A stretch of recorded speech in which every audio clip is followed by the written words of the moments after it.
ನಮಸ್ತೆ ಎಜಿ ನ್ಯೂಸ್ಗೆ ಸ್ವಾಗತ.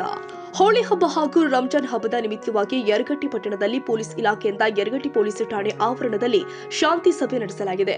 ಸಭೆಯ ಅಧ್ಯಕ್ಷತೆ ವಹಿಸಿ ಮಾತನಾಡಿದ ಸಿಪಿಐ ಅಯ್ಯ ಮಠಪತಿ ಅವರು ಹೋಳಿ ಹಬ್ಬವನ್ನ ಶಾಂತಿಯುತವಾಗಿ ಹಾಗೂ ಯಾರಿಗೂ ತೊಂದರೆ ಆಗದಂತೆ ಆಚರಿಸಬೇಕು.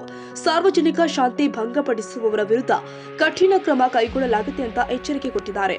ಈ ಸಂದರ್ಭದಲ್ಲಿ ಮಾತನಾಡಿದ ಸದಾನಂದ ಹಣಬರ, ಯರಗಟ್ಟಿ ಪಟ್ಟಣ ಸೌಹಾರ್ದತೆಗೆ ಹೆಸರುವಾಸಿ. ಎಲ್ಲ ಸಮುದಾಯದವರು ಭೇದ ಭಾವವಿಲ್ಲದೆ ಹಬ್ಬಗಳನ್ನ ಆಚರಿಸುವ ಪರಂಪರೆ ನಮ್ಮಲ್ಲಿ ಇದೆ ಎಂದಿದ್ದಾರೆ. ಸಭೆಯಲ್ಲಿ ಇಮಾಮ್ ಸಬ್ ಹುಸೈನೈಕರ್, ಕುಮಾರ್ ಹಿರೇಮಠ, ವಿಠಲ್ ಗೌಡ ದೇವರಟ್ಟಿ, ಕಿಟ್ಟು ತೋರಗಲ, ಸುರೇಶ್ ಬಚಂತ್ರಿ, ಸೋಮು ರೈನಾಪುರ್, ಫಾರೂಕ್ ಅತ್ತಾರ್, ಸಲೀಂ ಜಮಾದರ್, ರಫೀಕ್ ಡಿಕೆ ಸೇರಿ ಅನೇಕ ಗಣ್ಯರು ಉಪಸ್ಥಿತರಿದ್ದರು. Rafiq DK, Yaragatti, AG news.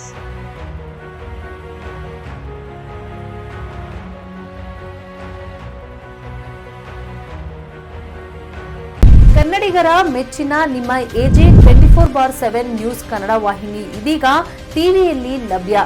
ವೇಳೆ ನೋಟಿಸ್ ಕೊಟ್ಟಿದ್ರೆ ವಾಪಸ್ ತಗೋತೀವಿ. ಇವತ್ತು ವಕ್ಫ್ ಪ್ರಾಪರ್ಟಿ ಅಂತೇಳಿ ಬರ್ತದೆ ಅಂತ ಹೇಳಿದ್ರೆ ರೈತರು ಬೀದಿಗೆ ಬಂದ್ರೆ ಏನ್ ಮಾಡ್ಬೇಕಾಗತ್ತೆ? ಯಾರು ವೋಟ್ ಹಾಕಲಿಲ್ಲ ಅಂದ್ರೆ ಗ್ಯಾರಂಟಿನೆಲ್ಲ ಸ್ಟಾಪ್ ಮಾಡ್ಬಿಡ್ತೀವಿ.